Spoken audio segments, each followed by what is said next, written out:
Oi, turma, espero que estejam todos bem. Nós vamos iniciar o nosso PET 3, né? Nossa terceira apostila. Nessa apostila, nós vamos dar sequência ao estudo dos seres vivos. Então, nós já falamos um pouquinho sobre os reinos no PET 1. O PET 2, nós fizemos uma revisão da parte de célula.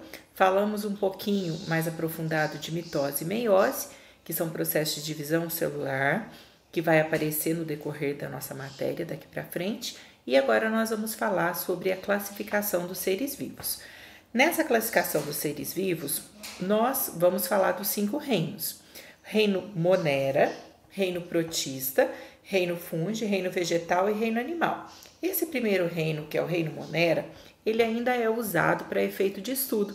Só que como nós falamos lá no PET 1, além dos reinos, existe uma classificação, uma categoria taxonômica mais abrangente, que vai ser a categoria chamada de domínio, porque nós temos o reino, filo, classe, ordem, família, gênero e espécie. E acima do reino existe o domínio.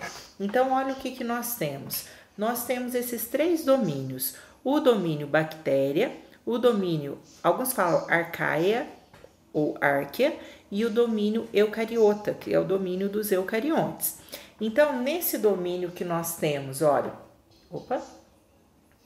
no domínio que nós temos da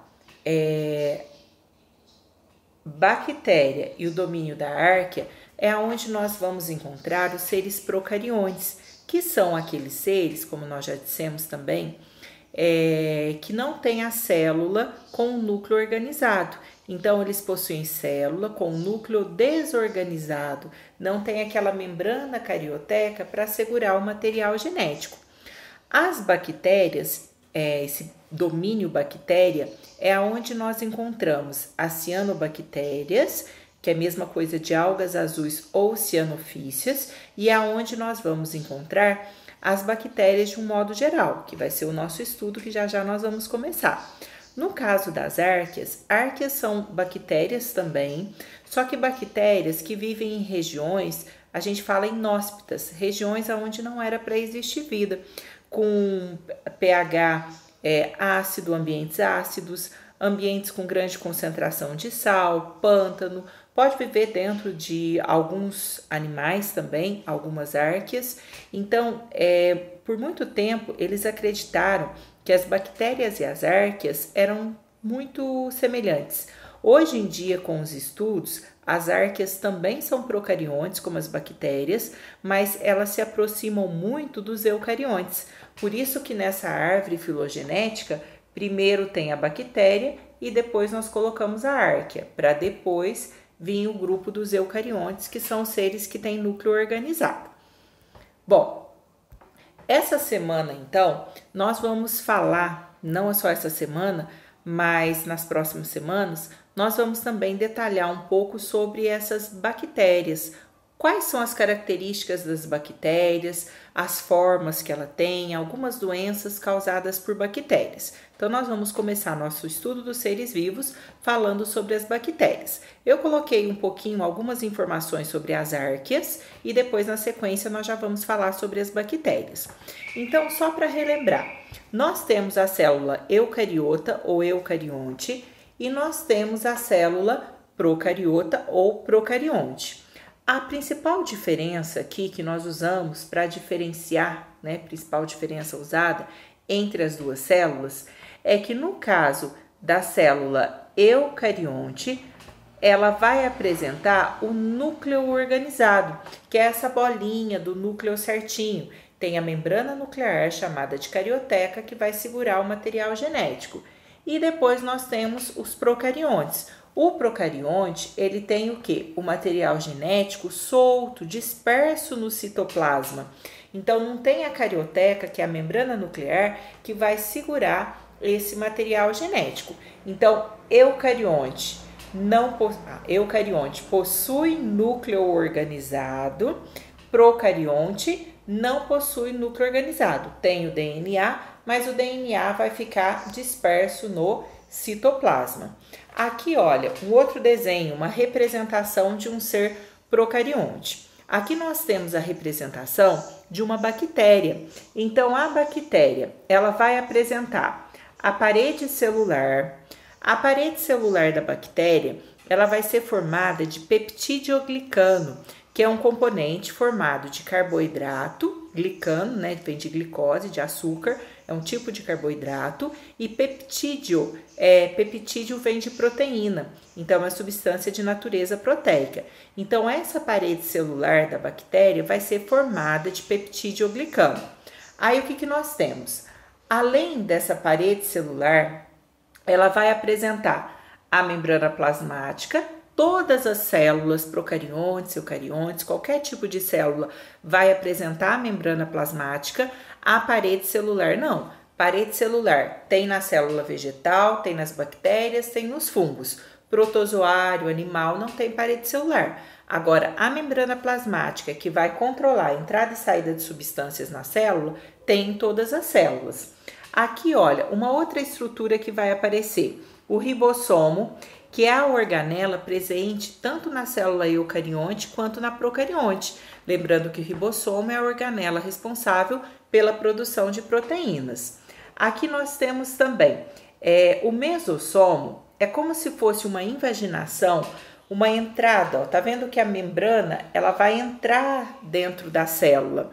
Essa invaginação, esse canalzinho que entra na célula, que é formado, ele é chamado de mesossomo.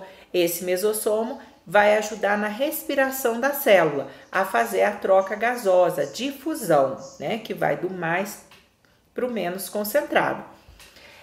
Depois nós temos o flagelo. O flagelo, algumas células podem apresentar, tem bactéria que tem flagelo, tem bactéria que não tem flagelo, e esse flagelo ajuda na locomoção. O citoplasma, que é a parte de dentro da célula, né, o interior da célula, vai ser formado ali por uma substância gelatinosa, e o DNA, que é essa parte aqui que está em amarelo, ó, ele fica solto. Esse espaço que vai ser ocupado pelo DNA é que nós chamamos de nucleóide, não é nucleolo. Nucleolo tem na célula eucarionte, que é onde vai ser formado o ribossomo lá. Nucleóide é esse espaço que o DNA vai ocupar na célula procarionte. Bom, continuando. Aqui nós temos algumas informações sobre o domínio da árquea. São seres unicelulares formados por uma única célula, procariontes, nós já falamos, não tem núcleo organizado, são resistentes, então vivem em ambientes extremamente variados. Aí eu coloquei alguns lugares onde vão ser encontrados. A parede celular da árquea, diferente da bactéria, já não vai ser formada por esse peptidoglicano, que é uma combinação de proteína com carboidrato. Aqui é uma imagem de árqueas, são unicelulares, né? Então são microscópicas. Então, só para ilustrar uma imagem das posso falar arqueobactérias também, que é a mesma coisa. Bom, aqui no domínio árquea, eu coloquei mais algumas características. Então, ó, ambiente inóspito é ambiente onde geralmente não se encontra vida, não é normal a existência de vida. Vai ser lugares onde elas vão sobreviver, elas vão ser encontradas, né? Pode viver aqui nesses ambientes, ambientes aquáticos frios, sistema digestório do homem e de outros animais, porque pode acontecer de encontrar alguma árquea, de repente, no tubo digestório humano. Mais difícil de acontecer, mas pode acontecer. Pântanos, né? Regiões pantanosas, aquela água lamacenta, né? Aterros sanitários, onde tem grande quantidade de gases, né? Porque tem a decomposição do lixo que é jogado ali. Alguns tecidos vegetais também dentro de plantas. E então, aqui resumindo, as árqueas são encontradas em vários ambientes, principalmente nesses ambientes inóspitos, como eu disse, que geralmente é onde não se encontrariam vida. Aí até tem uma fala aí no final que está assim, que não seria absurdo cogitar que no futuro começassem a surgir as árqueas patogênicas, árqueas causadoras de doença. Até onde se sabe não tem, mas no futuro, hoje em dia está aparecendo tanta coisa, de repente pode aparecer uma árquea causadora de doença. Aqui, gente, olha, Quando a gente fala das árqueas, elas são classificadas em 3 grupos. Halófitas, que são as águas. Halófitas são as árqueas que vivem em águas com grande quantidade de sal, alta salinidade, água extremamente salgada. Termoacidófila são águas quentes, fontes termais, termo vem de água quente, né? Acidófilas, que têm águas termais ácidas, geralmente em regiões vulcânicas ou nas profundezas oceânicas, é onde nós vamos encontrar essa água quente, uma temperatura mais alta, né, do que o normal das outras regiões, e também geralmente essa água tem um pH ácido. Metanogênicas, aqui tá falando anaeróbica estrita, né? Anaeróbica significa que não precisa de oxigênio para sobreviver. Então, são algumas que vivem em regiões pantanosas, né? Aquela água lamacenta que tem no pântano. E tem algumas que são encontradas no tubo digestório, de herbívoros e cupins. Lá elas vão acabar produzindo o gás metano. Elas não vão usar o oxigênio e elas vão produzir o gás metano. Aí depois, o principal, nós entramos no domínio bactéria. No domínio bactéria, nós falamos, posso chamar também de eubactéria. Eu vem de verdadeiro, são as verdadeiras bactérias, porque eles consideram que as árqueas, elas estão mais próximas dos eucariontes, não seriam as bactérias verdadeiras, né?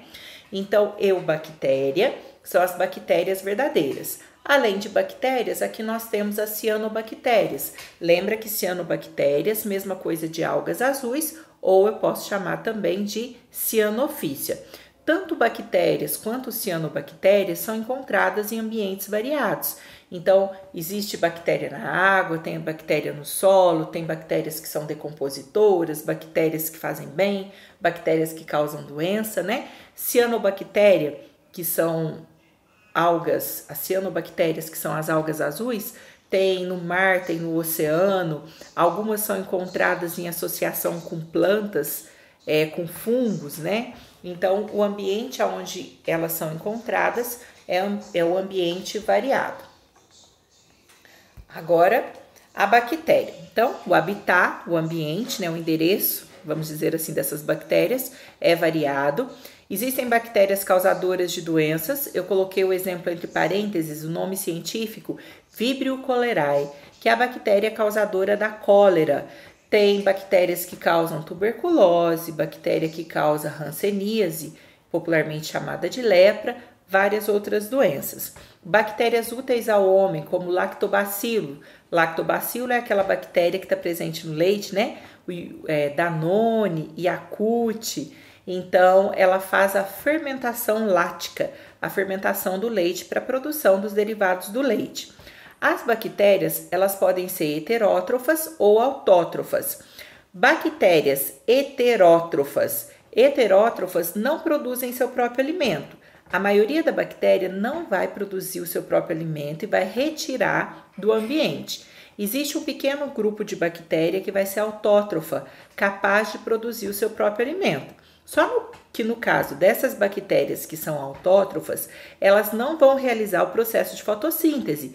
Elas não têm clorofila para absorver energia luminosa, não tem cloroplasto, que é a organela responsável pela realização da fotossíntese. Elas vão realizar a quimiossíntese, que é um processo parecido com a fotossíntese. Então, sem a participação da luz. Vão usar minerais que tem na crosta terrestre, vão utilizar gás, por exemplo, que sai de vulcão, gases que tem para produzir o seu próprio alimento. Então, a quimiossíntese não tem a participação da luz, como acontece como acontece no processo de fotossíntese. Então, a maioria das bactérias heterótrofa, algumas são autótrofas, vão produzir o seu próprio alimento através do processo de quimiossíntese. Aqui são as formas das bactérias. Essas formas das bactérias, olha, o que nós temos? Se eu tiver uma bolinha só, eu chamo de coco, que é a bactéria redondinha, então é o coco. Se eu tiver duas bolinhas, ó, o diplococo. Se eu tiver uma fileira de coco, né, uma fileira de bolinhas, porque as bactérias, elas podem ser encontradas sozinhas, isoladas, ou elas podem formar colônias, que nada mais é do que um agrupamento de bactérias. Então, o streptococo, que está aqui em cima, ó, é uma fileira de coco, uma fileira de bactérias com essa forma de coco.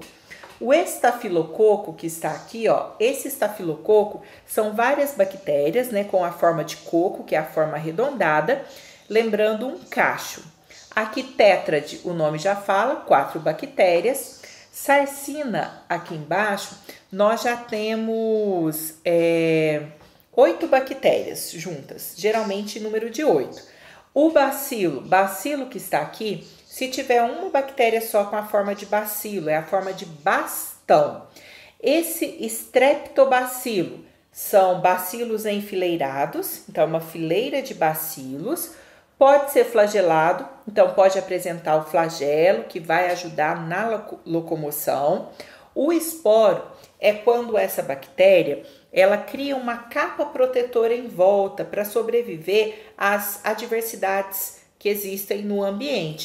Então, de repente, ela está em um determinado ambiente, ela poderia morrer, ela cria essa capa protetora, se transformando nesse esporo, que é uma forma de resistência, para sobreviver. Dependendo do tipo de bactéria, ela pode sobreviver anos ali na forma de esporo. Quando o ambiente ficar novamente adequado, ela sai, desfaz esse esporo, essa cápsula, e inicia o processo de reprodução novamente.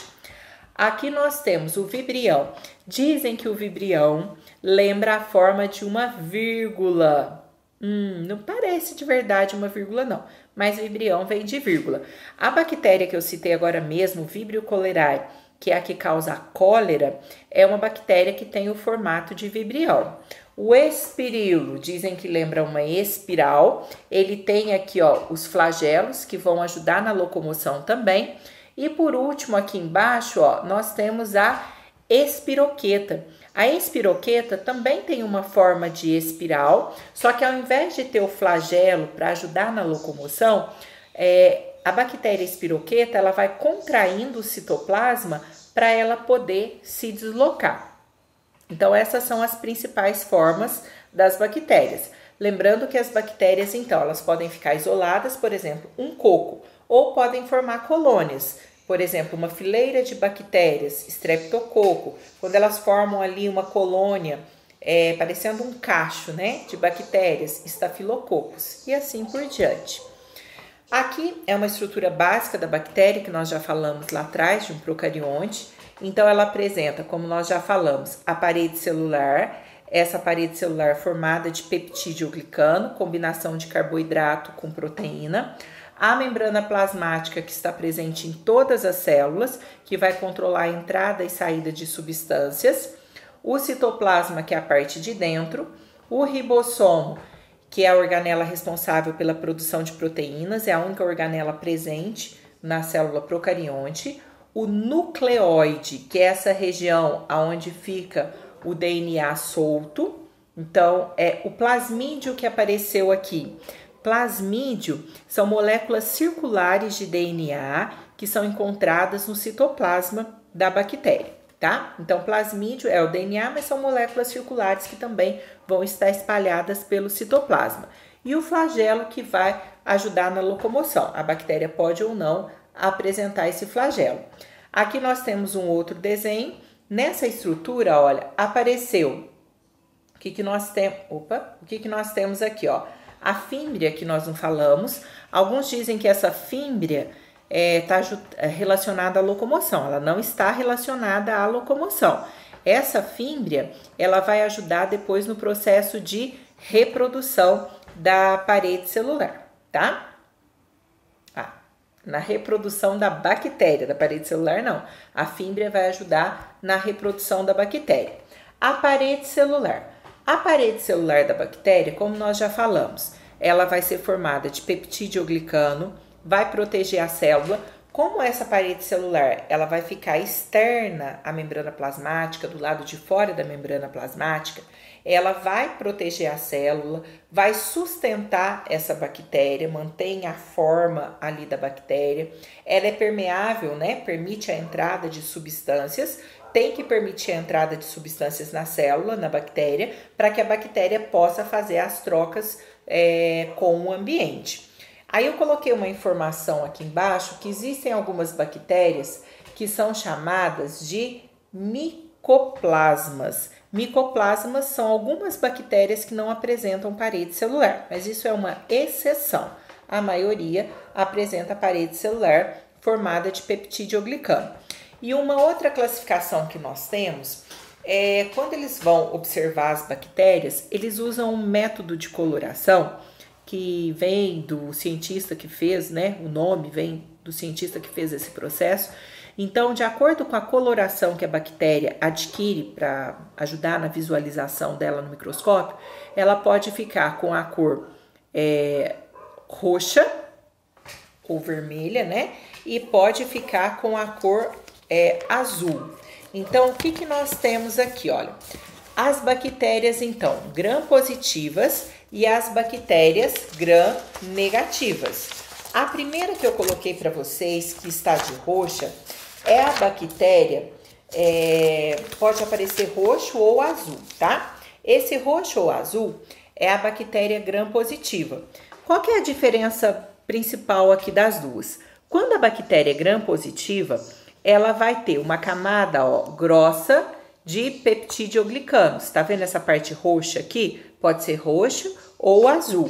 Então, ela tem o quê? Uma camada grossa de peptidoglicanos. Logo abaixo aqui vem a membrana plasmática, que é aquele modelo que nós falamos do mosaico fluido. Essa parte de cima de peptidoglicanos, ela vai absorver a pigmentação, que vai dar a cor, quando você vai observar o microscópio, uma cor azulada ou, posso falar, uma cor roxa, né? Alguns falam roxa, outros falam azulada. A bactéria gram-negativa. A gram-negativa, se você olhar, essa parte que está de roxo aqui, é a camada de peptidoglicano. Então, ela tem uma fina camada de peptidoglicano. A parede celular dela é bem mais fina do que da bactéria gram-positiva. Acima, ela acaba apresentando aqui uma membrana externa. Então, ela tem uma fina camada de parede celular, né? Que vai ser de peptidoglicano. Depois, embaixo, ela tem a membrana plasmática. E aqui em cima, ela tem uma outra membrana externa formada de lipídio com carboidrato. Essa bactéria, ela já não consegue assimilar o mesmo pigmento que a gram-positiva. Então, geralmente, ela fica com a cor avermelhada, um vermelho mesmo. Aqui tá parecendo um rosa, né? Mas fica com a cor avermelhada. Então, nós falamos que a gram-positiva pode falar que fica azul e a gram-negativa vai ficar com a coloração, para observar no microscópio, a coloração vermelha. Então, as bactérias, de acordo com esse método de coloração, elas vão ser classificadas em gram-positivas e bactérias gram-negativas. Isso depende, essa classificação depende do quê? Porque qual critério usado para classificar? O critério usado para classificar vai ser justamente a constituição da parede celular. É uma parede grossa, espessa, uma camada grossa de peptidoglicano, gram-positivo. Tem uma camada fina de peptidoglicano, eu sei que é gram-negativa. Depois, nós temos aqui, uma imagem de microscópio, né, da bactéria gram-positiva. Então, é um azul meio roxo, né, meio violeta. E depois, a bactéria gram-negativa, que vai ficar com a coloração vermelha. Porque aí, dependendo da espessura da camada, é o pigmento que vai absorver na hora que vai fazer os métodos de coloração. Bom, aí vem as questões que vocês têm que responder essa semana. A número 1 é uma questão que já apareceu desde o primeiro ano, essa questão aparece. Um estudante escreveu o seguinte, uma prova. As bactérias não têm núcleo nem DNA. Você concorda com o estudante? Justifique a sua resposta. Lembra que bactérias são seres procariontes. Então, ele não tem núcleo organizado, mas tem o DNA disperso no citoplasma. A segunda questão, descreva a organização básica de uma célula procariótica e faça um desenho esquemático identificando as suas partes principais. Então, vocês vão fazer, colocar, ela tem o flagelo que serve para locomoção, o mesossomo que está relacionado com a respiração, o DNA que fica solto no citoplasma, parede celular formada de peptidoglicano. Então, vocês vão falar essa organização básica da bactéria e vão fazer o desenho representando essa célula da bactéria, que é uma célula procarionte. Algumas questões eu vou habilitar para vocês enviarem a foto da resolução de vocês, porque, é claro, para vocês desenharem no formulário não dá. Então, eu vou habilitar para que vocês enviem a foto da questão que vocês resolveram no caderno. Considerando os grandes grupos de organismos vivos no planeta, bactérias, protistas, fungos, animais e plantas, em quais deles existem seres clorofilados e fotossintetizantes? Clorofilados, então, tem a clorofila, que vai absorver a energia luminosa e realizar o processo de fotossíntese. No grupo, no domínio bactéria, lembra que nós temos a cianobactéria, que são as algas azuis. Protistas, no reino protista, nós temos os protozoários e as algas. Fungo nenhum tem capacidade de fazer fotossíntese. Animal nenhum tem capacidade de fazer fotossíntese. E as plantas, uma característica, claro, muito importante das plantas é que elas têm a clorofila, absorvem energia luminosa e realizam, claro, o processo de fotossíntese. Aí vocês vão formar uma resposta com as palavras de vocês. A cianobactéria tem sido motivo de preocupação, pois tem provocado problemas sérios para o ser humano. No tratamento à água servida à população, os gastos são enormes, em grande parte devido à contaminação por cianobactérias. A respeito desses organismos, é correto afirmar que são cianobactéria. Eu tenho que lembrar que a cianobactéria é a mesma coisa que alga azul. Se é uma alga, realiza o processo de fotossíntese. E lembra que a cianobactéria, assim como a bactéria, não possui núcleo organizado. É um ser procarionte. Aí vocês vão assinalar a alternativa correta. Depois, sobre a classificação das bactérias, é para assinalar a incorreta. Vamos ler as alternativas. Bactérias esféricas, que é a redondinha, né, que nós chamamos de coco, agrupadas em uma espécie de cubo, recebem a denominação de sarcina. Isso está correto. Sarcina é quando nós temos 8 cocos unidos, formando ali, parecendo um cubo, né? Cocobacilos são bactérias que apresentam uma forma de transição entre o coco e o bacilo. Tem o coco, a bolinha, ela vai se esticando, formando um bastão ali, né? Vibrião é uma bactéria que apresenta um formato que lembra uma vírgula. Dizem que lembra, a gente tem que seguir isso. Não parece muito não, mas faz de conta que lembra, né? Olhando no microscópio, eles dizem que lembra sim o formato de uma vírgula. Bactérias gram-negativas apresentam uma parede celular de grande complexidade, porque tem a gram-negativa, tem uma camada fina de peptidoglicano e lembra que ainda tem aquela membrana externa, então acaba sendo uma parede celular de grande complexidade. Quanto à morfologia, gente, é o estudo da forma. Quanto à morfologia, as bactérias são classificadas em coco, bacilo, vibrião, espirilo, né? Então, quanto à forma, essa é a classificação das bactérias. Aqui está falando que quanto a essa morfologia, essa forma, as bactérias podem ser classificadas em gram-positiva e gram-negativa, tá errado. Essa classificação de gram-positiva e gram-negativa é um critério que eles usam de acordo com a constituição da parede celular. Se tem uma camada grossa de peptidoglicanos ou se tem uma camada mais fina de peptidoglicano com aquela camada externa, essa fina camada de peptidoglicano. Então, gram positivo e gram negativo, a gente utiliza esse critério de acordo com a constituição da parede celular. E a número 6 é para diferenciar as bactérias gram-positivas e gram-negativas. Então, é só falar dessa parte da parede celular, tá bom? Aí vocês vão falar com as palavras de vocês. Essa é a última questão. Bom, essa semana nós iniciamos o estudo de bactéria. Por enquanto é só o basiquinho, né? Lembrar que bactéria é procarionte, não tem núcleo organizado. Lembrar que as bactérias, elas vão ser, então, unicelulares. Existem bactérias causadoras de doenças, depois nós vamos ver quais, né? Existem bactérias que são boas, como é o exemplo do lactobacilo, que também nós vamos falar. lembrar da estrutura básica da bactéria, o desenho que nós vimos, tá bom? As formas das bactérias, as 4 formas básicas são coco, que é redondinho, bacilo, que lembra a forma de bastão, vibrião, que lembra uma vírgula, espirilo, que lembra uma espiral. E depois, dependendo de como essas bactérias vão se unir, nós temos estafilococo, streptococo, né? Que são aquelas variações quando as bactérias estão agrupadas. E lembrar das bactérias gram-positivas e gram-negativas. Essa classificação, como nós dissemos, depende da constituição da parede celular. Gram-positiva tem uma parede celular formada por uma camada grossa de peptidioglicanos. A gram-negativa é uma camada fina de peptidioglicanos com uma camada externa a essa, né? Uma membrana externa a essa. Espero que tenha dado para vocês entenderem pelo menos um pouquinho. Na próxima semana nós vamos continuar o estudo das bactérias, detalhar um pouquinho mais esse estudo.